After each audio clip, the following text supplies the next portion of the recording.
fresh every Tuesday for MSPs around the world. This is Paul Green's MSP Marketing Podcast. Hello and welcome to this first anniversary edition of the MSP Marketing Podcast. Here's what we got coming up for you this week. They don't trust their leadership. So the question here is, are leaders delusional or are staff complete and utter liars? We're also going to be asking the question later on, do people really buy technical services from you, or are they only interested in outcomes? There's a brand new free live monthly webinar series that I want to tell you about. Could give you a real insight into even more marketing ideas for your MSP. Plus, we've got a great book suggestion from R. Michael Anderson. It's going to finish off today's show for us. Paul Green's MSP Marketing Podcast. Quite often when I'm speaking to an MSP for the first time, we start to talk about what specific actions they're taking on their marketing. And inevitably, we get drawn into tactical conversations about what they're doing. So we'll talk about what they're doing on LinkedIn, what they're doing with emails, what they're doing with websites, all of that kind of stuff. And I want to explore in today's podcast the critical difference between your marketing strategy and your marketing tactics, because they are two completely different things. Now, before we talk about strategy and tactics, we actually need to go up a level and talk about goals. So you cannot have a strategy, a marketing strategy for your business unless you've got a marketing goal. And I would suggest that your marketing goal is revolved around outcomes. It's things that you want your marketing to achieve. So it could be, for example, that you want a new client of a minimum of, let's say, 10 users every single month or every other month. And most MSPs would be delighted to have a new client starting with them every single month. So let's just say that's your goal. Your goal for your marketing is not about numbers of likes. It's not about engagement. It's not about building big numbers of people to talk to. The ultimate goal for your marketing is, in this instance, to onboard one new client every month with a minimum of 10 new users. Now, when you've got a very, very clear goal such as that, your marketing strategy and the tactics actually kind of sort themselves out. And I'm going to talk about the difference between the two. Let me first of all come out of marketing and look at something outside of marketing, just an analogy to help you understand that. Let's imagine you were in your car and you were driving to a destination that's about 5 hours drive away. So your goal is that destination. Let's call it Destinationville. And you can now, and we don't tend to sit and make these decisions, we certainly let the sat-navs do it for us, but you could then set the strategy for how are you going to get to Destinationville. And you might decide that your strategy is to use the fastest roads available, which in the UK would be motorways, in the US would be freeways. So that's your strategy. The strategy is the fastest roads available. Once you've set that strategy, the tactics become easy. So in this analogy, the tactics are the specific roads that you would use. So for example, where I live in the UK, I live just off the sort of the main motorway that goes from south to north. It's called the M1, and I actually live about 2 miles away from the M1. So for me, the tactic to get to Destinationville would be to get onto the M1, get onto the M6, etc., etc., etc. And I would just jump from motorway to motorway to motorway until I got to Destinationville. So just to recap there, the strategy is to use the fastest roads. The tactics are the specific roads. Now, let's say I'm on my journey and actually the M6 is closed for some reason, in which case I could switch to a different motorway. So I might find myself going out of my way a little bit. I might add 20 or 30 miles to my journey, but all that I've switched is my tactic. I haven't switched my strategy. My strategy remains fast roads. I'm just switching my tactic. I'm not going on the M6. I'm going on a different motorway. Do you see the difference now between strategy and tactics when you look at it that way? Now let's imagine that the M6 was blocked, but there were no other motorways available to get me to Destinationville. That's when I would have to change strategy, because my strategy of using the fastest roads is no longer available to me. So instead I'm going to have to switch to slightly slower roads. Let's call them trunk roads, and I would have a plethora of those available to me. That's the difference between switching strategy and tactics. What we typically find in marketing is that once you've got a goal and once you've set a strategy, it's very rarely the strategy that changes. It's the specific tactics that change. Let me give you an example. So the goal is to onboard one new client every month, and we might set out that the marketing strategy is to build multiple audiences of people who are willing to listen to you and what you've got to say and your marketing and your education pieces, and you're going to build those across different platforms. So that is your marketing strategy. You're going to build multiple audiences, you're going to build a relationship with them, and then you're going to commercialize that audience. And that, by the way, is in a nutshell the marketing strategy that I teach and that I help to implement with virtually all of the MSPs that I'm working with. Build multiple audiences, build a relationship with them, and then commercialize those audiences, commercialize those relationships. So to onboard one new client every single month, to build those multiple audiences, we need to pick our tactics. And in this instance, we're going to say tactic number 1 is we're going to build an audience on LinkedIn. Tactic number 2 is we're going to build an audience on Facebook. And tactic number 3 is we're going to build an audience on email. So we've got 3 specific platforms there: LinkedIn, Facebook, and email. Those are 3 specific tactics. So off we trot, we go and get started, and we start to build up our audience across those 3 platforms. Now, we've got our goal, we've got our strategy, and we've got our tactics. Let's say that something changes at a tactical level. Let's say the MSP suddenly decides that it wants to move into hospitality. So it wants to be the MSP for hospitality businesses in the area. And a review of the marketing that hospitality businesses do reveals that actually they don't use LinkedIn. They use Instagram, because these are predominantly consumer-driven businesses and they're using Instagram to reach consumers. Now, often when someone's using a platform to reach their own customers, you can use that platform to reach them, because you'll find typically the decision maker is the one that's on that platform. So now we have a tactical shift. We're still trying to build audiences, but instead of trying to build them on LinkedIn, we're going to stop using LinkedIn and we're going to start building that audience on Instagram. The goal hasn't changed, the strategy hasn't changed, it's just the tactic that's changed.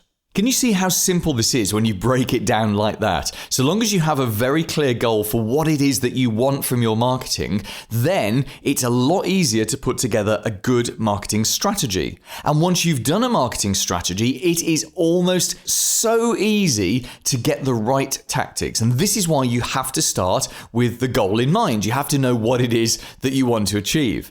And I'm chuckling because the vast majority of MSPs don't do that. They don't formally sit there and think and say, hey, what actually do I want my marketing to deliver? Even when they're hiring marketing people, they're talking about the wrong metrics, about engagement levels and about this and that and how many leads generated. The ultimate measurement of any of your marketing is whether or not you achieve the end goal. So you've got to figure out that end goal, and you've got to figure out your strategy before you even start to think about which tactics you're going to use. Here's this week's clever idea. Here's a loaded question for you. Do you think that the decision makers that you want to reach, those business owners and managers, do you think they buy technology services, or do you think they actually buy solutions? Do you think they buy peace of mind? I called it a loaded question because it's kind of obvious, isn't it? Of course they buy outcomes, they buy solutions, they buy peace of mind. That's what they want. They want to go home on a Friday afternoon knowing that their IT is just going to work again on a Monday morning. They want to go to bed of an evening and know when they're lying in bed, comfortable and warm, that there's very little chance of them being hacked because you've got their back. That's what these people buy. No one buys technology and buys technology services for the sake of the service themselves. They buy it for the outcomes. And yet, across the world of MSPs, we see marketing that sells stuff rather than outcomes all the time. Even in sexy things like data security, and yes, data security is sexy because it's a big ticket, high in demand service right now. Even something like data security, the marketing for it is far too focused on the specific things that you will do rather than the outcomes that they get from it. And I appreciate it's very hard for technical people to sell a technical service to non-technical people without getting down to describing exactly what's going to happen, but that's not what these people buy. All of the marketing that works best for influencing ordinary people is emotional marketing. And emotional marketing talks directly to their feelings. It talks to their heart. It makes them want something so much that they've got to pick up the phone or they've got to fill in a form or request an appointment with you. This is the very best kind of marketing. The worst kind of marketing talks at such a technical, detailed level that it's only of interest to their brain. The brain, remember, doesn't make decisions about stuff that we want. The brain only makes decisions about things that we need. And most people don't buy MSP services from you because they need them. They buy them because they want them. Well, actually, let me qualify that. They buy stuff from you because they need it. They need basic support, but they buy enhanced packages because they want them. They buy premium stuff because they want them. And a lot of your marketing has got to feed into that emotional stuff. For example, let's say you're offering a good, better, best package, which we talked about in the podcast a number of weeks ago. It's a great way of allowing people to select the package that suits them the best because they have the perception of choice. They can look at the 3 packages and decide which level is best for them. You would be crazy just to call those bronze, silver, or gold.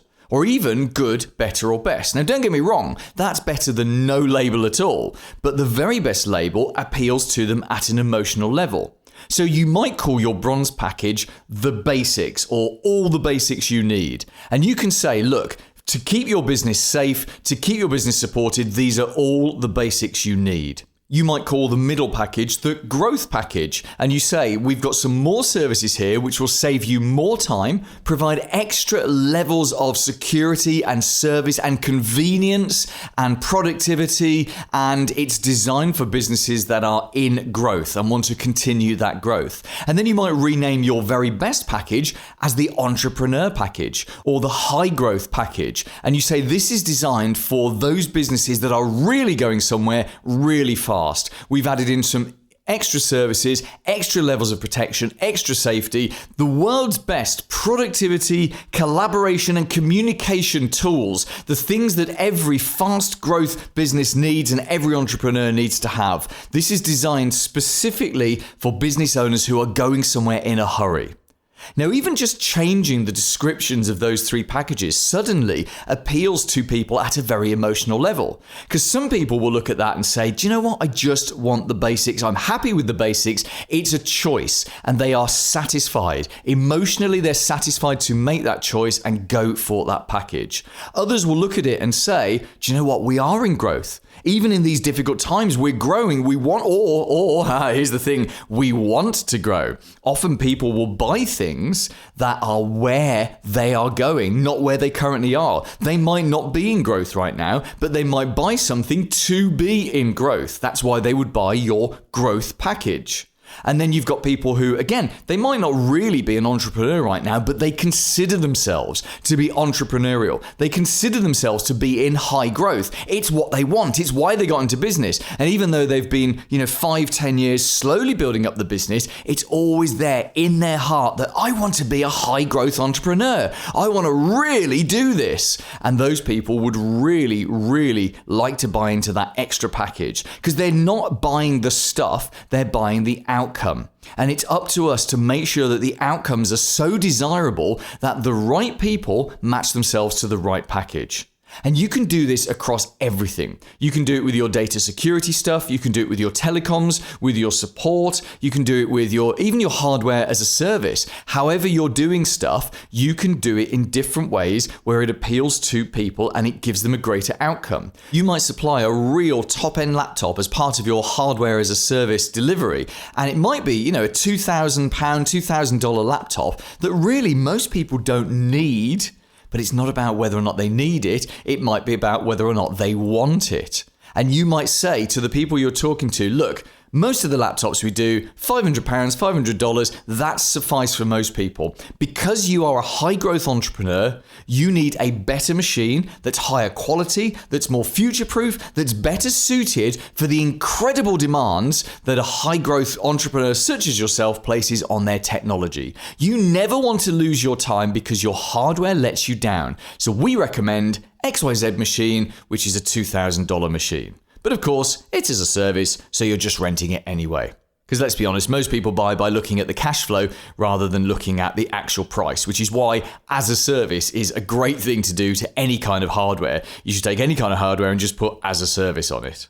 So, some homework for you to do, a little job for you to do. Look at your packages, look at your services, look at your offerings, look at your website, look at all of your marketing materials. Are you selling stuff or are you actually selling outcomes? Paul's blatant plug. Thank you for listening to my podcast. Whether you're a new listener or you've been listening for a number of months or even right back to that very first episode back on the 5th of November last year, which is just crazy, isn't it? How much has changed in the last 12 months? But thank you so much. I really appreciate your time listening to me and my guests on this podcast. And if you do enjoy it, we actually have something new and something extra which is available to you right now. Now, don't worry, the podcast isn't going anywhere. We're going to keep putting this out for the foreseeable future, certainly at least for another year or two. But I also now have a live monthly webinar. I just launched it a few weeks ago. It's called the Live MSP Monthly Profit Booster. And the idea behind this webinar is once a month, for around about an hour, I jump on a webinar and I present brand new content. And in that content, I look at a whole range of things. So I'll look at things that are happening right now in the world of marketing. And obviously in a 1 hour webinar, I can go into a lot more detail than I can on a podcast. We look at trends. We look at what some of my clients are doing right now. We look at the outcomes that people are interested in and what outcomes people are getting. We're looking at frustrations, what's not working right now. We look at a whole number of different things. And you know what? It's not just about MSP marketing. We're starting to look at net profit issues. We're starting to look at monthly recurring revenue services that you can sell. There's a whole plethora of things in there. So if you want to see the details of that and register, you just got to go onto my website. It's paulgreens.mspmarketing.com/webinar. Again, it's called the Live MSP Monthly Profit Booster. It's a free webinar series, one brand new webinar every single month at paulgreens.mspmarketing.com/webinar. The big interview. Hi, I'm Andy Edwards and I'm a behavioural psychologist. I work with corporates and individuals basically to help them play nicely together. And you're back on the podcast for the second time. You were actually the guest in the very first episode, which was back in November 2019, and we recorded that in London. We're now sat in your garden in sunny Bournemouth in the UK, and it's a beautiful day today. Your dog's running around in the background like a crazy spaniel, which of course it is. I want you to answer the question for me, Andy, of why do MSPs staff whinge? Because they do, of course. And in fact, not just MSP, staff generally. People whinge, and that's a classic situation that you'll find all over the workforce across the UK and beyond. They whinge largely because, and this has been researched quite carefully, because they don't trust their leadership. A recent survey, 2018, done by Glassdoor, they found that 95% of leaders believe themselves to be trusted by their staff. When you actually research this within the staff, only 16% actually do trust those leaders. So the question here is, are leaders delusional or are staff complete and utter liars? And it sort of doesn't matter which, because it's down to the leader to do something about that, of course. As the owners of small businesses, which the vast majority of people listening to this are, they've got, even up to, I think, 10, 20 staff. It still counts you as a small business owner, essentially.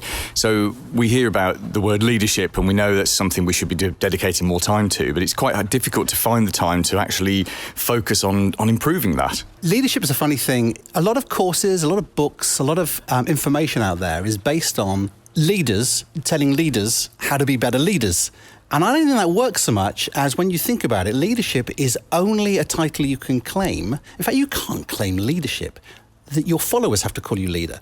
You're their manager up to that point.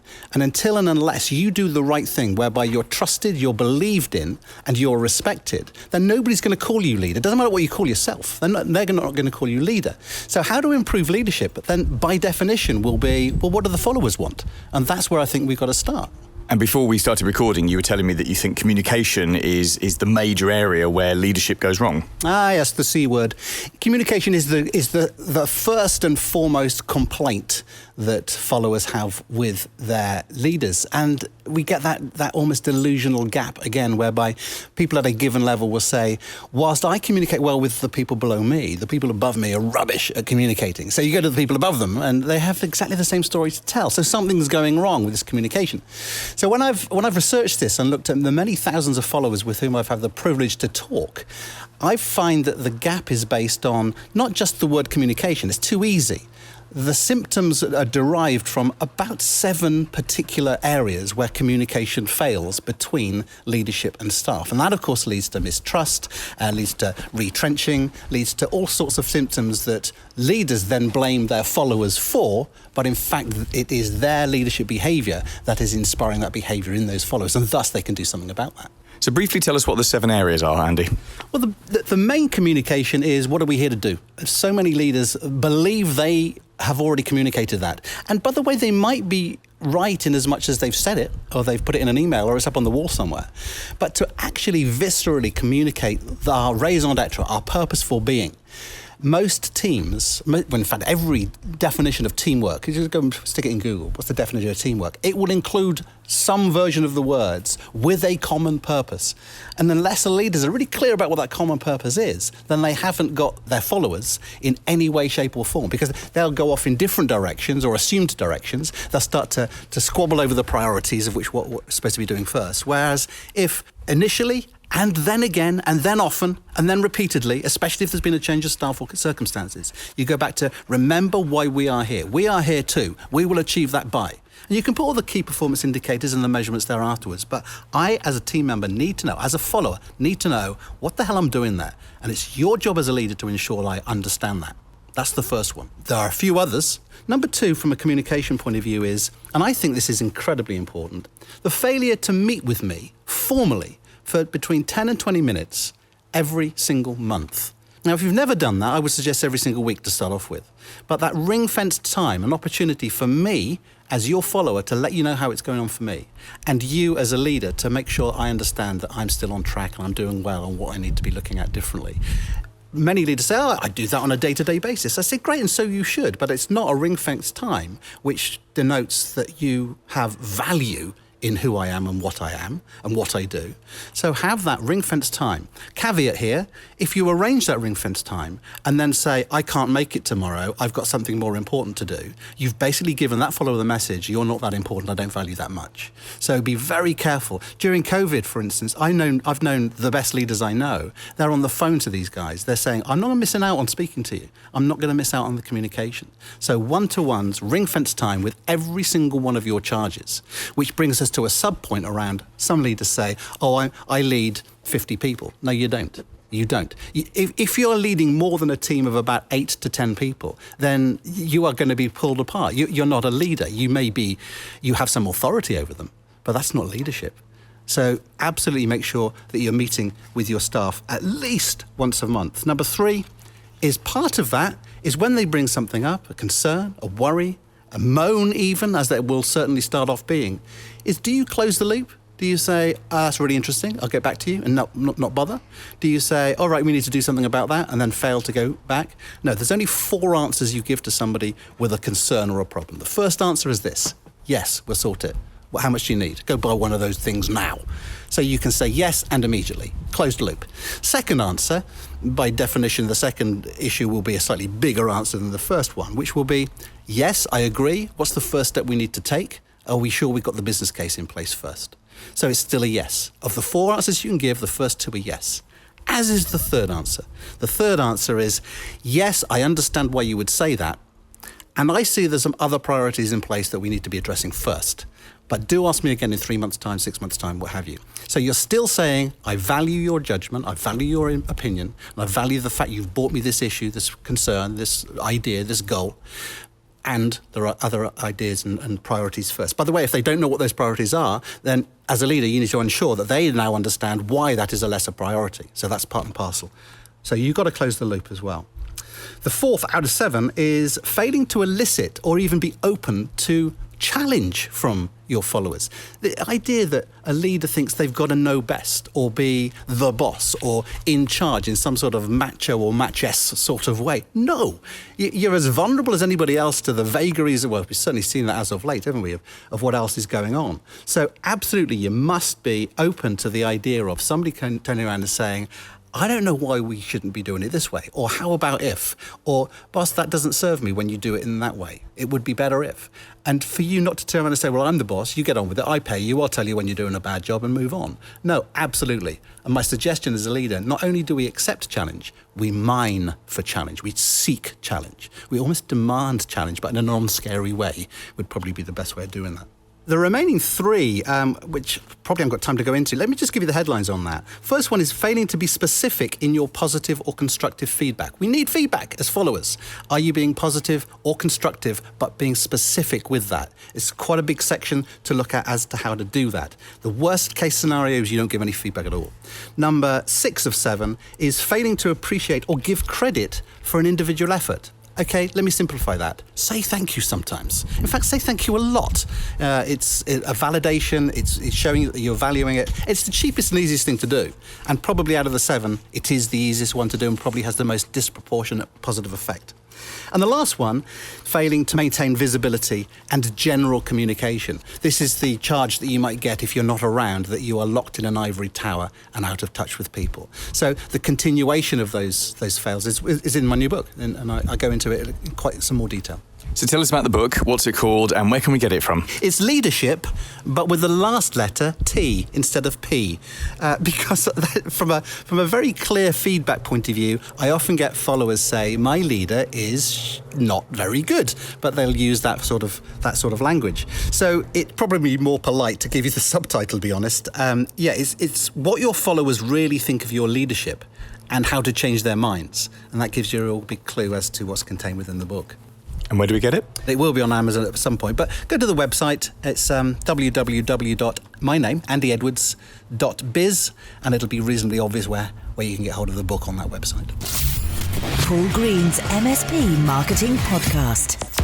This week's recommended book. Hi, Paul. I'm Michael Anderson here. I'm a leadership expert and trainer, and I wanted to think of a really cool book, sort of off the beaten path that people might not have heard of before that would give value. And it's called The Surrender Experiment by Michael Singer.